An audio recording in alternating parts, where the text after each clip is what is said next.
ഇന്ന് നടക്കാൻ പോകുന്ന സെക്കൻഡ് സീരീസ് എക്സാമിന് വേണ്ടിയിട്ടുള്ളൊരു റിവിഷൻ ക്ലാസ്സാണ് ഞാനിവിടെ ചെയ്യാൻ പോകുന്നത്. രണ്ടാമത്തെ മൊഡ്യൂളാണ് ഇന്നത്തെ എക്സാമിനായിട്ടുള്ള സെലക്ട് ചെയ്തിരിക്കുന്നത്. അപ്പോൾ രണ്ടാമത്തെ മൊഡ്യൂളിനെ കുറിച്ചിട്ട് നമുക്കൊന്ന് നോക്കാം. രണ്ടാമത്തെ മൊഡ്യൂളിൽ ഏറ്റവും ഇമ്പോർട്ടൻ്റ് ആയിട്ടുള്ളത് നമ്മൾ പഠിക്കുന്നതും എക്കോ സിസ്റ്റത്തിനെ കുറിച്ചിട്ടാണ്. അതായത് എക്കോ സിസ്റ്റം എന്താണ്? The community of living organism together with non living components like soil, water, air and sunlight. Non living കമ്പോണൻസും, അതായത് ജീവനില്ലാത്ത കമ്പോണൻസും ലിവിങ് ഓർഗാനിസം കൂടി ചേർന്നിട്ട് ഇവയെല്ലാം കൂടി ചേർന്ന് ഒരു കമ്മ്യൂണിറ്റി ആയിട്ട് രൂപപ്പെടുന്നതിനെയാണ് നമ്മൾ എക്കോ സിസ്റ്റം എന്ന് പറയുന്നത്. അപ്പോൾ അവിടെ ലിവിങ് ഓർഗാനിസം ഉണ്ടാവും, നോൺ ലിവിങ് കമ്പോണൻസ് ഉണ്ടാവും. നോൺ ലിവിങ് കമ്പോണൻസ് ആണ് സോയിൽ, വാട്ടർ, എയർ, സൺലൈറ്റ് എന്നൊക്കെ പറയുന്നത്. അപ്പോൾ ആദ്യമായിട്ട് നമ്മൾ എക്കോ സിസ്റ്റം എന്താണ്, എക്കോ സിസ്റ്റത്തിൻ്റെ ഡെഫിനിഷൻ നോക്കി. ദെൻ എക്കോ സിസ്റ്റം രണ്ട് തരത്തിലാണുള്ളത്, രണ്ട് classification: natural ecosystem, artificial ecosystem. Natural ecosystem വീണ്ടും രണ്ടായി തരംതിരിച്ചിട്ടുണ്ട്: terrestrial ecosystem, aquatic ecosystem. Terrestrial എക്കോ സിസ്റ്റത്തിനുള്ള എക്സാമ്പിളാണ് forest, grassland, desert. Aquatic എക്കോ സിസ്റ്റത്തിൻ്റെ എക്സാമ്പിളാണ് fresh water echo system, marine ecosystem ഒക്കെ. അതിൽ നമുക്ക് പോണ്ട്, റിവർ, സ്ട്രീം അതെല്ലാം ഓരോ എക്കോ സിസ്റ്റമായിട്ട് നമുക്ക് കണക്കാക്കാം. ദെൻ ആർട്ടിഫിഷ്യൽ എക്കോ സിസ്റ്റം ഏതൊക്കെയാണ്? Agricultural land, artificial pond, industrial area, ഇവയൊക്കെയാണ് ആർട്ടിഫിഷ്യൽ എക്കോ സിസ്റ്റം. ദെൻ പിന്നെ അതിൽ എക്കോളജി എന്താണെന്ന്. Ecology is the study of relationship between organism and environment. എൻവയോൺമെൻറ്റും ഓർഗാനിസവും തമ്മിലുള്ള ആ ഒരു റിലേഷൻഷിപ്പിനെ കുറിച്ച് പഠിക്കുന്ന പഠനശാഖയാണ് എക്കോളജി എന്ന് പറയുന്നത്. ഇതൊക്കെ എന്താണെന്ന് വ്യക്തമായിട്ട് മനസ്സിലാക്കുക. Then characteristics of ecosystem. എക്കോസിസ്റ്റത്തിൻ്റെ ഡെഫിനേഷനും എക്കോസിസ്റ്റം രണ്ട് തരത്തിലും ഉണ്ടെന്ന് പഠിച്ചു കഴിഞ്ഞാൽ പിന്നെ നോക്കേണ്ടത് എക്കോസിസ്റ്റത്തിൻ്റെ ക്യാരക്ടറിസ്റ്റിക്സ് എന്തൊക്കെയാണ്. 4 ക്യാരക്ടറിസ്റ്റിക്സ് ആണുള്ളത്. Ecosystem can vary in size വ്യത്യാസപ്പെടാം. ദാറ്റ് മീൻസ് സ്മോൾ എക്കോസിസ്റ്റം ഉണ്ടാവും, ലാർജ് എക്കോസിസ്റ്റം ഉണ്ടാവും. Then all ecosystem have common features of flow of energy and cycling of chemicals. എല്ലാ എക്കോസിസ്റ്റത്തിനും ഉണ്ടാകുന്ന ഒരു കോമൺ ഫീച്ചറാണ് ഫ്ലോ ഓഫ് എനർജിയുടെ ഫ്ലോയും പിന്നെ കെമിക്കൽസ്, പലതരത്തിലുള്ള ന്യൂട്രിയൻസിൻ്റെ സൈക്ലിങ്ങും. Then ecosystem may be permanent or temporary. Permanent ecosystem ഉണ്ടാവാം, ടെമ്പററി എക്കോസിസ്റ്റം ഉണ്ടാവും. Then it is an open system of energy and materials. ഒരു ഓപ്പൺ സിസ്റ്റമാണ്. ഇത്രയൊക്കെയാണ് അതിൻ്റെ ക്യാരക്ടറിസ്റ്റിക്. ദെൻ അടുത്തത് നോക്കുന്നത് സ്ട്രക്ചറാണ്. Structure of ecosystem. എക്കോസിസ്റ്റത്തിൻ്റെ സ്ട്രക്ചർ എന്താണെന്നുള്ളതാണ്. അതിൽ എക്കോസിസ്റ്റം പ്രധാനമായിട്ട് 2 കമ്പോണൻസാണ് എക്കോസിസ്റ്റത്തിനുള്ളത്: ബയോട്ടിക് കമ്പോണൻസും അബയോട്ടിക് കമ്പോണൻസും. ബയോട്ടിക് കമ്പോണൻസ് എന്ന് പറഞ്ഞാൽ അത് ജീവനുള്ള ഘടകങ്ങളാണ് ബയോട്ടിക് കമ്പോണൻസ്. അതായത് living organism, plants, animals, micro organism എല്ലാം ബയോട്ടിക് കമ്പോണൻസിൽ ഉൾപ്പെടുന്നു. അത് തന്നെ 3ആയി തരംതിരിച്ചിട്ടുണ്ട്: producers, consumers, decomposers. Then producers എന്ന് പറഞ്ഞാൽ അത് പ്രൈമറി പ്രൊഡ്യൂസേഴ്സ് എന്ന് പറയുന്ന സസ്യങ്ങളെയാണ് പ്രൊഡ്യൂസേഴ്സ് എന്ന് ഉദ്ദേശിക്കുന്നത്. അതായത് ഫുഡ് പ്രിപ്പയർ ചെയ്യാൻ കഴിയുന്ന, ഫോട്ടോസിന്തസിസ് വഴി സസ്യങ്ങളാണ് ഫുഡ് പ്രിപ്പയർ ചെയ്യുന്നത്. അപ്പോൾ ഭക്ഷണം പാകം ചെയ്യാൻ കഴിയുന്ന ഹരിത സസ്യങ്ങളെയാണ് പ്രൊഡ്യൂസേഴ്സ് എന്ന് പറയുന്നത്. ദെൻ കൺസ്യൂമേഴ്സിനെ നമ്മൾ 4ആയിട്ട് തരംതിരിച്ചിട്ടുണ്ട്: primary consumer, secondary consumer, tertiary consumer, quaternary consumer. അപ്പോൾ അതിൽ പ്രൈമറി കൺസ്യൂമർ എന്ന് പറഞ്ഞാൽ സസ്യഭുക്കുകളായിട്ടുള്ള ജീവികൾ, അതായത് സസ്യങ്ങളെ ആഹാരമാക്കുന്ന ജീവികളാണ് പ്രൈമറി കൺസ്യൂമേഴ്സ്. അതിനെ ഹെർബിവോഴ്സ് എന്ന് പറയുന്നു. ഇത് സെക്കൻഡറി കൺസ്യൂമേഴ്സ് എന്ന് പറഞ്ഞാൽ പ്രൈമറി കൺസ്യൂമേഴ്സിനെ ആഹാരമാക്കുന്നവയാണ് സെക്കൻഡറി കൺസ്യൂമേഴ്സ്. അതിനെ നമ്മൾ കാർണിവോഴ്സ് എന്നാണ് പറയുന്നത്. ദെൻ സെക്കൻഡറി കൺസ്യൂമേഴ്സിനെ ആഹാരമാക്കുന്ന ജീവികളാണ് ടെർഷ്യറി കൺസ്യൂമേഴ്സ്.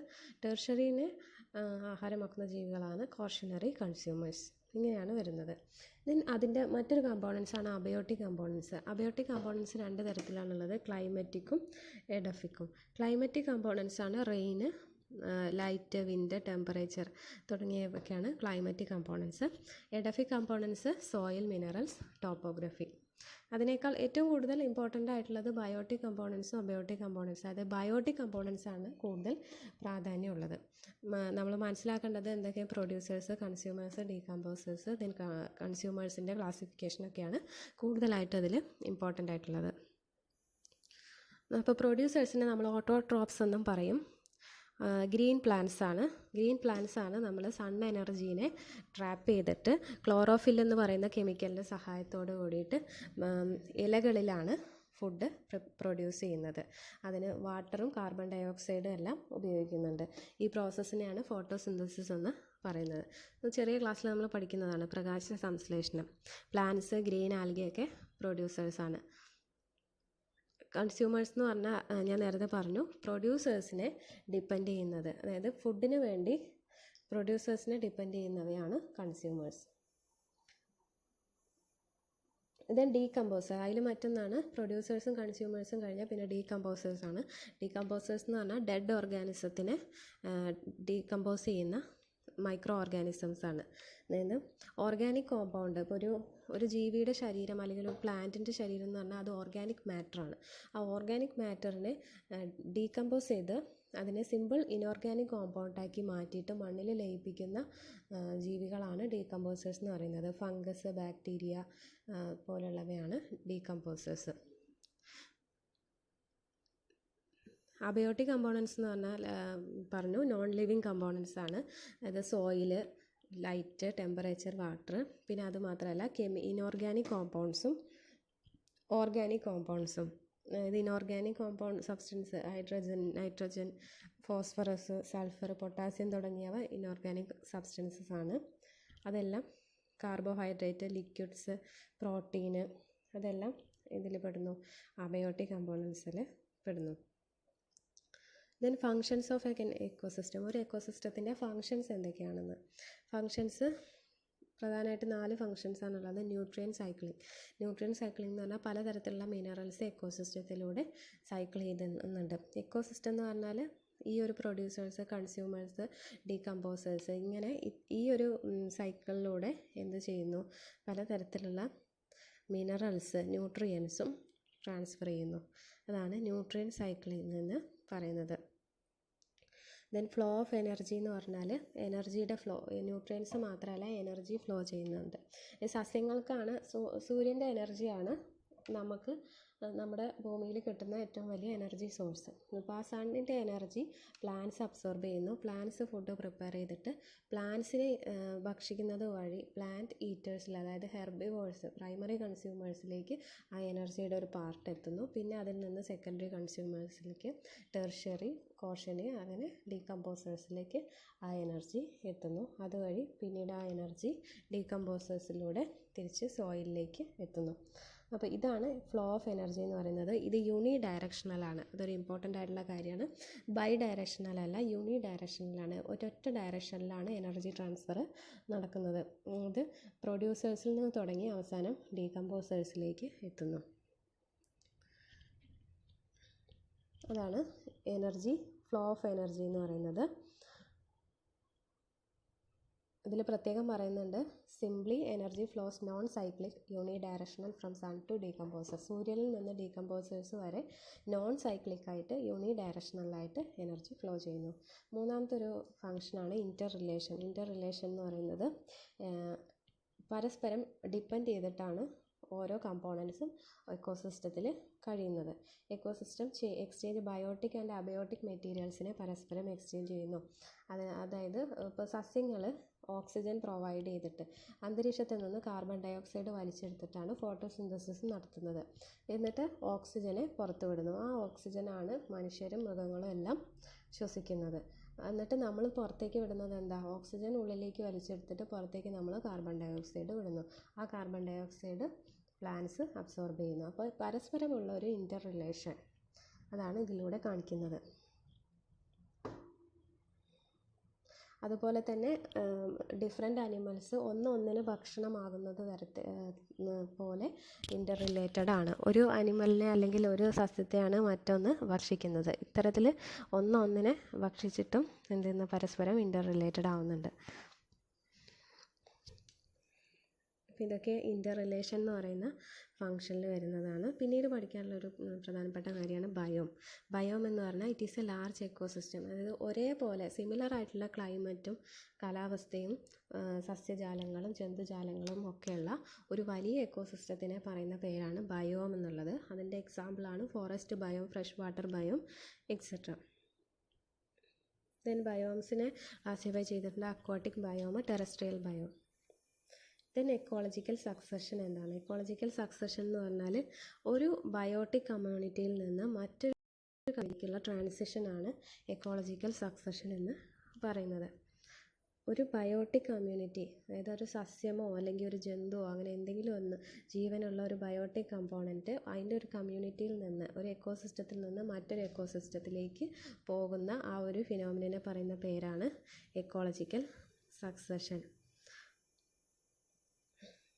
അപ്പോൾ ഇവിടെ ഇത് എക്കോളജിക്കൽ സക്സഷൻ 2 തരത്തിലാണുള്ളത്. ഒന്ന് പ്രൈമറി സക്സഷനും സെക്കൻഡറി സക്സഷനും. പ്രൈമറി സക്സഷൻ എന്ന് പറഞ്ഞാൽ gradual establishment of biotic communities on a lifeless area. അതായത് ഇപ്പോൾ പൊതുവേ സസ്യങ്ങളും ജന്തുക്കളൊന്നും ഇല്ലാത്തൊരു സ്ഥലത്ത് പതുക്കെ അങ്ങനെ ഒരു കമ്മ്യൂണിറ്റി, ഒരു ബയോട്ടിക് കമ്മ്യൂണിറ്റി അവിടെ ഉണ്ടായി വരുന്ന പ്രോസസ്സാണ് പ്രൈമറി സക്സഷൻ. അതായത് establishment start in a water area like pond and lake. അതായത് ഇപ്പോൾ ഒരു വെള്ളത്തിൻ്റെ സാന്നിധ്യമുള്ളൊരു സ്ഥലത്ത് ചെടികളും മരങ്ങളൊക്കെ പതുക്കെ ഉണ്ടായി വരുന്നത് പ്രൈമറി സക്സഷനാണ്. ദെൻ സെക്കൻഡറി സക്സഷൻ എന്ന് പറഞ്ഞാൽ ഒരു ബയോട്ടിക് കമ്മ്യൂണിറ്റി ഉണ്ടായിരുന്ന സ്ഥലത്ത്, ഓൾറെഡി പ്രസൻ്റ് ആയ ഒരു സ്ഥലത്ത് വീണ്ടും ഉണ്ടായി വരിക. അതായത് ഇപ്പോൾ ഒരു കാട്ടിൽ ഒരു കാട്ടുതീ വന്നിട്ട് കാട് നശിച്ചു പോയി. പിന്നീട് കുറച്ച് കാലത്തിന് ശേഷം എന്ത് സംഭവിക്കുകയാണ്, അവിടെ വീണ്ടും ചെടികളും മരങ്ങളൊക്കെ വളരാൻ തുടങ്ങിയിട്ട് വീണ്ടും അതൊരു ഫോറസ്റ്റായിട്ട് മാറുകയാണെന്നുണ്ടെങ്കിൽ അത് സെക്കൻഡറി സക്സഷനാണ്. അതായത് establishment of biotic community on an area where some biotic community already present. Already അവിടെ ഉള്ള ഒരു ബയോട്ടിക് കമ്മ്യൂണിറ്റിയിൽ നിന്ന് കൂടുതലായിട്ട് കുറച്ചും കൂടി ബയോട്ടിക് കമ്മ്യൂണിറ്റീസ് എസ്റ്റാബ്ലിഷ് ചെയ്ത് വരിക. അതാണ് സെക്കൻഡറി സക്സഷൻ. രണ്ടും തമ്മിലുള്ള വ്യത്യാസം മനസ്സിലാക്കണം. വളരെ ഇമ്പോർട്ടൻ്റ് ആണ് പ്രൈമറി സക്സഷനും സെക്കൻഡറി സക്സഷനും. പിന്നെ ഒരു സ്പീഷീസ്, അതിപ്പോൾ ജന്തുക്കളാണെങ്കിലും സസ്യങ്ങളാണെന്നുണ്ടെങ്കിലും അതിന് ഒരു സ്ഥലത്ത് ജീവിക്കണം എന്നുണ്ടെങ്കിൽ അതിന് പറ്റുന്ന ചില എൻവയോൺമെൻറ്റൽ കണ്ടീഷൻസ് അവിടെ ഉണ്ടായിരിക്കണം. എന്നാൽ മാത്രമേ ആ സ്പീഷീസിന് അവിടെ ഗ്രോ ചെയ്യാനായിട്ട് പറ്റുള്ളൂ. അപ്പോൾ ഈ എൻവയോൺമെൻറ്റൽ കണ്ടീഷൻസ് ഒരു എക്കോസിസ്റ്റത്തിൽ ഉണ്ടെങ്കിൽ മാത്രമേ പല ജന്തുജാലങ്ങൾക്കോ സസ്യജാലങ്ങൾക്കോ ആ എക്കോസിസ്റ്റത്തിൽ സർവൈവ് ചെയ്യാൻ പറ്റുള്ളൂ. ഈ കണ്ടീഷൻസ് ഇല്ലാതാവുന്ന സമയത്ത് എന്ത് സംഭവിക്കും? ആ സസ്യങ്ങളും ജന്തുജാലങ്ങളും എന്ത് ചെയ്യും? അത് സർവൈവ് ചെയ്യില്ല. എന്നിട്ട് എന്ത് കിട്ടും? അതിലും നല്ല ഒപ്റ്റിമൽ ആയിട്ടുള്ള കണ്ടീഷൻസ് വരുന്ന സ്ഥലത്ത് മാത്രം അത് സർവൈവ് ചെയ്യുന്നു. അതായത് ഇപ്പോൾ ഒരു എൻവയോൺമെൻറ്റൽ കണ്ടീഷൻസ് ചേഞ്ച് ആകുമ്പോൾ ആ കണ്ടീഷനോട് അഡാപ്റ്റ് ചെയ്യാൻ കഴിയുന്ന സസ്യങ്ങളും ജന്തുക്കളുമാണ് പിന്നീട് അവിടെ ഉണ്ടാവുന്നത്. അപ്പോൾ അവിടെ നേരത്തെ ഉണ്ടായിരുന്ന സസ്യങ്ങൾക്കോ ജന്തുക്കൾക്കോ ചിലപ്പോൾ അതിനെ ആ ഒരു ചേഞ്ചസിനെ, എൻവയോൺമെൻറ്റൽ കണ്ടീഷനിൽ ഉണ്ടാകുന്ന ചേഞ്ചസിനെ ഓവർകം ചെയ്യാൻ കഴിഞ്ഞെന്ന് വരില്ല. അതുകൊണ്ട് അവ നശിച്ചു പോകുന്നു. പകരം അത്തരത്തിലുള്ള കണ്ടീഷനോട് സർവൈവ് ചെയ്യാൻ പറ്റുന്ന തരത്തിലുള്ള ജന്തുജാലങ്ങളും സസ്യജാലങ്ങളും അവിടെ എമർജ് ചെയ്ത് വരികയാണ് ചെയ്യുന്നത്. എക്കോളജിക്കൽ സക്സഷൻ ഉണ്ടാവുന്നത് എപ്പോഴും എൻവയോൺമെൻറ്റൽ കണ്ടീഷൻസ് പെട്ടെന്ന് ചേഞ്ച് ആവുമ്പോഴാണ്. ഇപ്പോൾ ഉദാഹരണത്തിന് കാട്ടുതീ എന്ന് പറഞ്ഞു. ഇപ്പോൾ ഒരു ഫോറസ്റ്റ് എന്ന് പറയുമ്പോൾ അതിനൊരു പ്രത്യേക തരത്തിലുള്ള എൻവയോൺമെൻറ്റൽ കണ്ടീഷൻ ഉണ്ട്. അപ്പോൾ കാട്ടുതീ വന്നു കഴിഞ്ഞാൽ, കാട് നശിച്ചു കഴിഞ്ഞാൽ സഡനായിട്ട് എന്ത് പറ്റി? ആ എൻവയോൺമെൻറ്റൽ കണ്ടീഷൻസ് ചേഞ്ച് ആവുകയാണ് ചെയ്തത്. അപ്പോൾ ആ ചേഞ്ചിൽ ഓവർകം ചെയ്യാൻ കഴിയാത്ത സസ്യങ്ങളും ജന്തുക്കളൊക്കെ അവിടെ നശിച്ചു പോകും. പകരം ആ ചേഞ്ച് ഓവർകം ചെയ്യാൻ കഴിയുന്ന തരത്തിലുള്ള ജീവികൾ, അതുപോലെ കഴിയുന്ന തരത്തിലുള്ള സസ്യങ്ങൾ അവിടെ ഉണ്ടായി വരികയും ചെയ്യുന്നു. പിന്നെ അടുത്തൊന്ന് പറയാനുള്ളതാണ് ഫുഡ് ചെയിൻ. ഫുഡ് ചെയിൻ എന്ന് പറഞ്ഞാൽ അതിൻ്റെ ഡെഫിനിഷൻ പഠിക്കണം. The transfer of food energy from producers to decomposers through a series of organism. ഒരു സീരീസ് ഓഫ് ഓർഗാനിസത്തിലൂടെ പ്രൊഡ്യൂസേഴ്സിൽ നിന്ന് ഡീകമ്പോസേഴ്സിലേക്ക് ഫുഡ് എനർജി ട്രാൻസ്ഫർ ചെയ്യുന്നതാണ് ഫുഡ് ചെയിൻ എന്ന് പറയുന്നത്. അതിലുണ്ടാവുന്നതാണ് ഫുഡ് ചെയിൻ. തുടങ്ങുന്നത് പ്രൊഡ്യൂസേഴ്സിൽ നിന്നാണ്. Producers, consumers, decomposers. ദെൻ അതിൻ്റെ സ്റ്റെപ്പാണ് പ്രൊഡ്യൂസേഴ്സ്.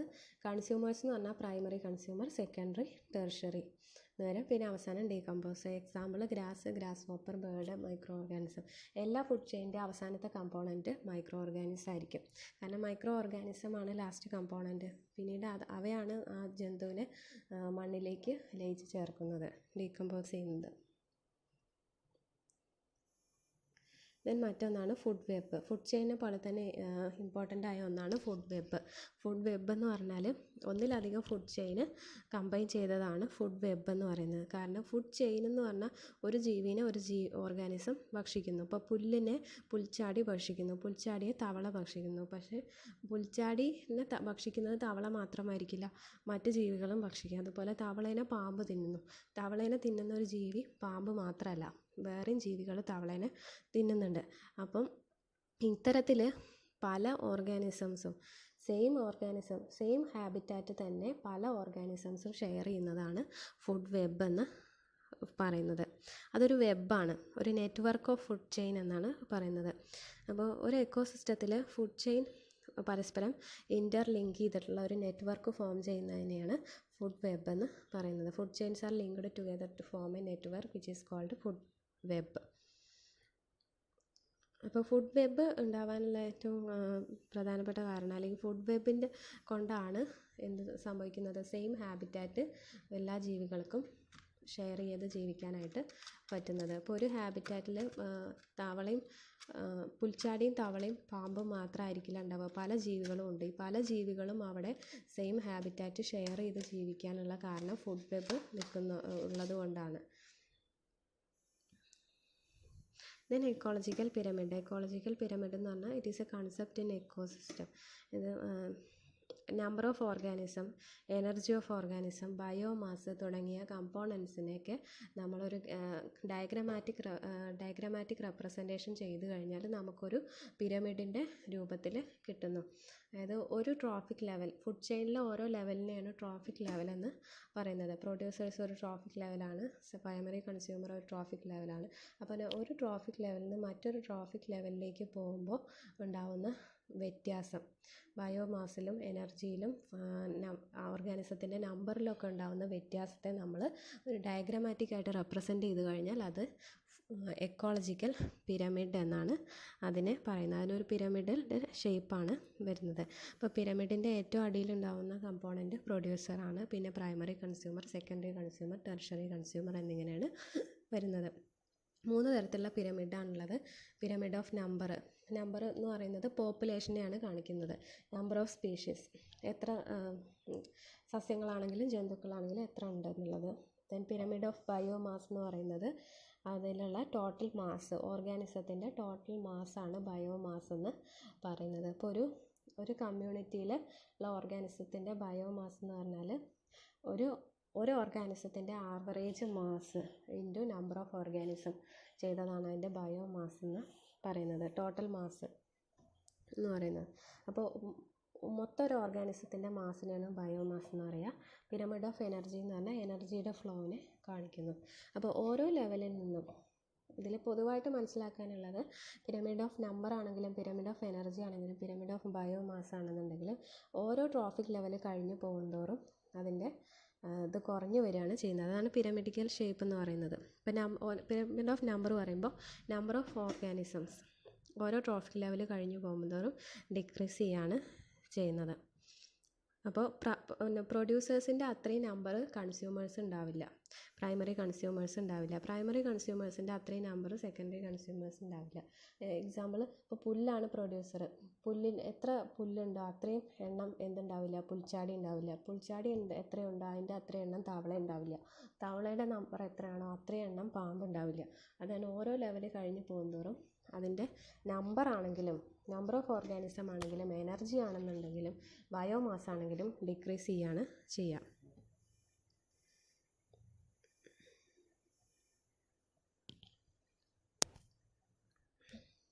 ബയോമാസ് ഇവിടെ പറയുന്നുണ്ട്. Amount of living material present in the organism is called biomass. Dry weight ആണ് ബയോമാസ് എന്ന് പറയുന്നത്.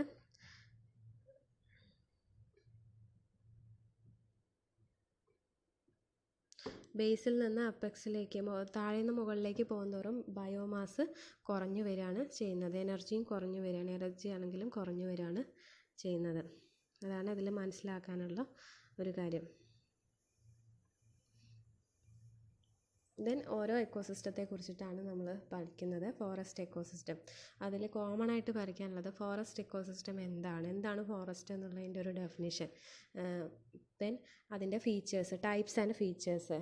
എല്ലാ എക്കോസിസ്റ്റം അതിന് ടൈപ്പായിട്ട് പലതരത്തിലുള്ള ടൈപ്പുകളായിട്ട് ഡിവൈഡ് ചെയ്തിട്ടുണ്ട്. Tropical rain forest, tropical deciduous forest, tropical scrap forest എന്ന് പറഞ്ഞിട്ട്. പിന്നെ അതിൻ്റെ ക്യാരക്ടറിസ്റ്റിക്സ് എന്താണ്, ഫോറസ്റ്റിൻ്റെ ക്യാരക്ടറിസ്റ്റിക്സ് ആണ് നോക്കേണ്ടത്. Generation of many ponds and stream, 4 characteristics ആണുള്ളത്.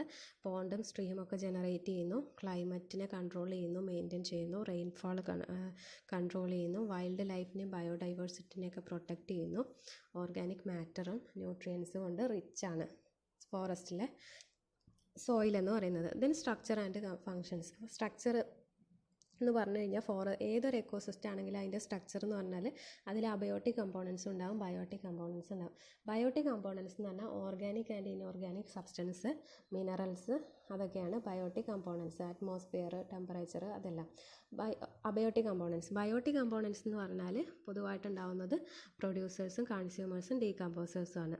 അതിൽ പ്രൊഡ്യൂസേഴ്സ് എന്ന് പറഞ്ഞാൽ സസ്യങ്ങളാണ്, കൺസ്യൂമേഴ്സ് എന്ന് പറഞ്ഞാൽ primary consumer, secondary, tertiary decomposers. ഇതാണ് കോമൺ ആയിട്ട് എല്ലാ എക്കോസിസ്റ്റത്തിലും ഉണ്ടാകുന്ന അബയോട്ടിക് ആൻഡ് ബയോട്ടിക് കമ്പോണൻസ്. അങ്ങനെ ഓരോ എക്കോസിസ്റ്റം, ഗ്രാസ് ലാൻഡ് എക്കോസിസ്റ്റം എന്താണ്, അതിൻ്റെ ടൈപ്പ് എന്താണ്, ക്യാരക്ടറിസ്റ്റിക്സ് എന്തൊക്കെയാണ് എന്നുള്ളത് പഠിക്കാം. സ്ട്രക്ചർ ആൻഡ് ഫങ്ഷൻസ് കോമൺ ആണ്. Then desert ecosystem.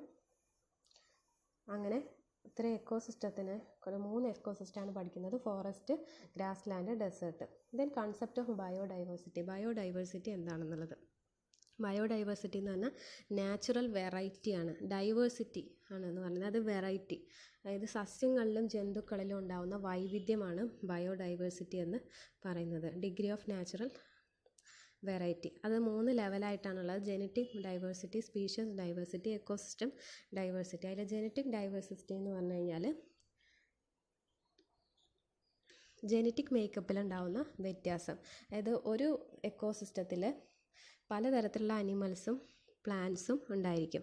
അത് പരസ്പരം ഉണ്ടാകുന്ന വ്യത്യാസം എന്ന് പറയുന്നത്, പ്ലാന്റ് സ്പീഷീസിൻ്റെ അകത്തെ വ്യത്യാസം വരുന്നത് ജനിതകമായിട്ടുള്ള മാറ്റങ്ങൾ കൊണ്ട് ഉണ്ടാവുകയാണെങ്കിൽ അത്തരത്തിലുള്ള ഡൈവേഴ്സിറ്റിയാണ് genetic diversity. Each members of any animal or plant species, ഏതൊരു പ്ലാന്റ് സ്പീഷീസിലെ അനിമൽ സ്പീഷീസിലെ ഏതൊരു മെമ്പറിനും ഡിഫർ വൈഡ്ലി ഫ്രം അതർ, മറ്റൊന്നിൽ നിന്ന് വ്യത്യാസപ്പെടുന്നത് എങ്ങനെയാണ്?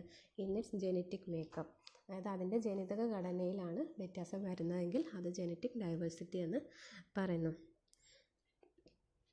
ദെൻ അതിൽ പറയുന്നത് മറ്റൊരു ഡൈവേഴ്സിറ്റിയാണ് സ്പീഷ്യസ് ഡൈവേഴ്സിറ്റി. സ്പീഷ്യസ് ഡൈവേഴ്സിറ്റി എന്ന് പറഞ്ഞാൽ സ്പീഷീസിന് വ്യത്യാസം ഉണ്ടാവുക. പ്ലാന്റ്സിൻ്റെ സ്പീഷീസ് വേറെ, പലതരത്തിലുള്ള പ്ലാന്റ് സ്പീഷീസും ഉണ്ടാവുക. അങ്ങനെ കുറേ വെറൈറ്റി ഓഫ് സ്പീഷീസ് ഉണ്ടെന്നുണ്ടെങ്കിൽ അത് സ്പീഷ്യസ് ഡൈവേഴ്സിറ്റി എന്നാണ് പറയുന്നത്. ഒരു റീജിയനിൽ തന്നെ പലതരത്തിലുള്ള പ്ലാന്റ്സും പലതരത്തിലുള്ള അനിമൽസും, ആ സ്പീഷീസിലുണ്ടാവുന്ന വ്യത്യാസമാണ് സ്പീഷ്യസ് ഡൈവേഴ്സിറ്റി എന്ന് കാണിക്കുന്നത്. എന്താണെന്നുള്ളത് കൂടുതലായിട്ട് നിങ്ങൾ വായിച്ച് മനസ്സിലാക്കണം. അങ്ങനെ സ്പീഷീസ് റിച്ച് ആയിട്ടുള്ള ഒരു പ്രദേശത്തെയാണ് നമ്മൾ ഹോട്ട്സ്പോട്ട് ഓഫ് ഡൈവേഴ്സിറ്റി എന്ന് പറയുന്നത്. Areas that are rich in species diversity are called hotspot of diversity. Then ecosystem diversity എന്ന് പറഞ്ഞാൽ എന്താ?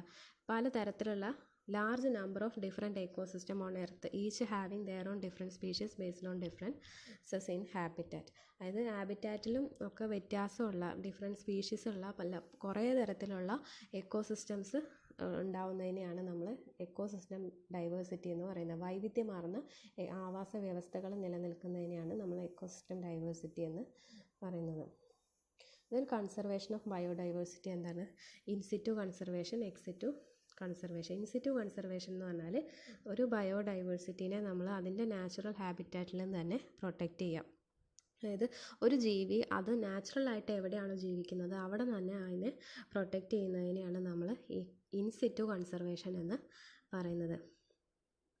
Example biosphere reserve, national park, wild life sanctuary. ഇപ്പോൾ നാഷണൽ പാർക്കുകളൊക്കെ ഉണ്ട്, അവിടെ എന്ന് പറഞ്ഞാൽ ആ ജീവികൾ അവിടെ തന്നെയാണ് ജീവിക്കുന്നത്, അവിടെ വെച്ച് തന്നെ നമ്മൾ അതിനെ പ്രൊട്ടക്റ്റ് ചെയ്യുകയാണ് ചെയ്യുന്നത്. അതിൽ ബയോസ്ഫിയർ എന്താണ്, നാഷണൽ പാർക്ക് എന്ന് പറഞ്ഞാൽ എന്താണ്? ബയോസ്ഫിയർ എന്ന് പറഞ്ഞു കഴിഞ്ഞാൽ 5000 സ്ക്വയർ കിലോമീറ്ററിനേക്കാളും മുകളിൽ ഏരിയ വരുന്നതാണ് ബയോസ്ഫിയർ എന്ന് പറയുന്നത്. അതിന് എക്സാമ്പിൾ നീലഗിരി, സുന്ദർബൻ പറഞ്ഞിട്ടുണ്ട്. നാഷണൽ പാർക്ക് എന്ന് പറഞ്ഞാൽ 100 to 500 സ്ക്വയർ കിലോമീറ്ററിനകത്ത് ഏരിയ വരുന്നതാണ് നാഷണൽ പാർക്ക്. അതായത് സൈലൻറ്റ് വാലി നാഷണൽ പാർക്കാണ്, ബന്ദിപ്പൂർ ഫോറസ്റ്റ്, പെരിയാർ, അതൊക്കെ നാഷണൽ പാർക്കാണ്. വൈൽഡ് ലൈഫ് സാങ്ച്വറി എന്ന് പറഞ്ഞാൽ ആനിമൽസിനെ മാത്രം പ്രൊട്ടക്റ്റ് ചെയ്യുന്ന കൺസർവേഷൻ ഓഫ് ആനിമൽസ് ഓൺലി, അതായത് നൽ സരോവർ അങ്ങനെ ഉള്ള വൈൽഡ് ലൈഫ് സാങ്ച്വറി എക്സാമ്പിൾ ഇതിൽ പറയുന്നുണ്ട്. ഒരു സ്പീഷീസിനെ നമുക്ക് ഒരിക്കലും ഒറ്റയ്ക്ക് കൺസർവ് ചെയ്യാനായിട്ട് കഴിയില്ല. കാരണം ആ സ്പീഷീസ് മറ്റു പല സ്പീഷീസുമായിട്ട് ഡിപ്പെൻഡൻ്റ് ആയിട്ടാണ് ജീവിക്കുന്നത്.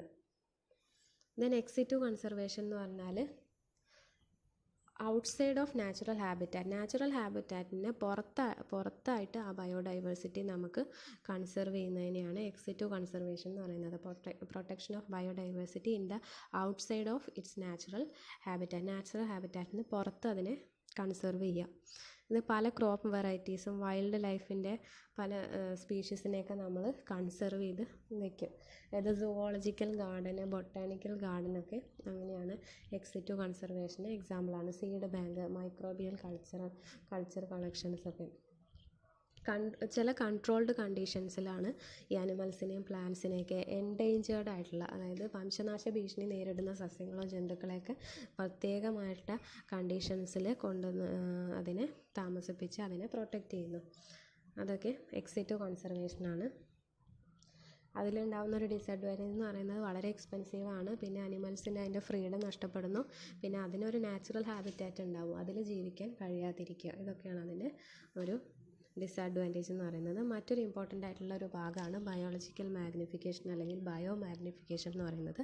ബയോ മാഗ്നിഫിക്കേഷൻ എന്ന് പറഞ്ഞാൽ concentration of toxic substance in each level of the food chain is called increase.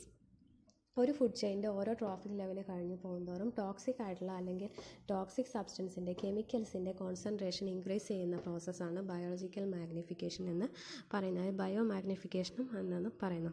ഇത് ഇനോർഗാനിക് ആയിട്ടുള്ള ന്യൂട്രിയൻസ് ഇപ്പോൾ ഫുഡ് ചെയിനിലൂടെയാണ് നമ്മൾ എന്ത് ചെയ്യുന്നത്, ന്യൂട്രിയൻസും അതുപോലെ എനർജി എല്ലാം ഒരു ഓർഗാനിസത്തിൽ നിന്ന് മറ്റൊരു ഓർഗാനിസത്തിലേക്ക് ട്രാൻസ്ഫർ ചെയ്യുന്നത്.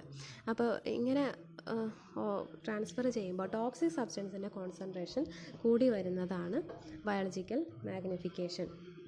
ജസ്റ്റ് എക്സാമ്പിൾ പറയുകയാണെന്നുണ്ടെങ്കിൽ ഇപ്പോൾ വാട്ടർ പൊല്യൂട്ടഡ് ആയിക്കഴിഞ്ഞാൽ ആ വെള്ളത്തിലുള്ള ജീവികളെ അത് ബാധിക്കും. അപ്പോൾ വാട്ടറിലുണ്ടാവുന്ന ടോക്സിക് സബ്സ്റ്റൻസസ്, പൊല്യൂട്ടിംഗ് ആയിട്ടുള്ള സബ്സ്റ്റൻസസ് ആ ജീവികളുടെ ശരീരത്തിലേക്ക് പോകുന്നു.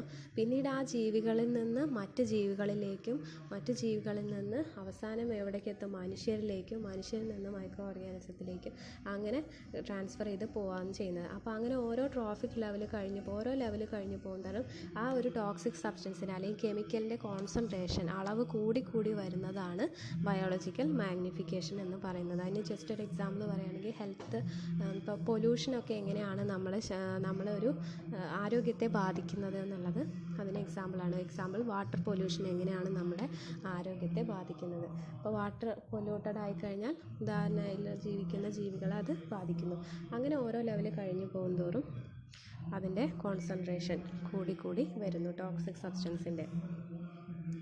അതാണ് ബയോളജിക്കൽ മാഗ്നിഫിക്കേഷൻ. എക്സാമ്പിൾ DDT സസ്യങ്ങളിലേക്ക് തളിക്കുമ്പോൾ അല്ലെങ്കിൽ ഫെർട്ടിലൈസേഴ്സ് തന്നെ ഇപ്പോൾ സസ്യങ്ങളിലേക്ക് തളിക്കുമ്പോൾ എന്താണ്, ആ സസ്യങ്ങൾ ഭക്ഷിക്കുന്നത് വഴി ജന്തുക്കളിലേക്ക്, ആ ജന്തുക്കളിൽ നിന്ന് അങ്ങനെ അത് ഓരോ ലെവൽ കഴിയുന്തോറും അതിൻ്റെ അളവ് കൂടി വരുന്നതൊക്കെ അതിന് എക്സാമ്പിളാണ്. ബയോളജിക്കൽ മാഗ്നിഫിക്കേഷൻ ഇമ്പോർട്ടൻ്റ് ആയിട്ടുള്ള ഒരു കാര്യമാണ്.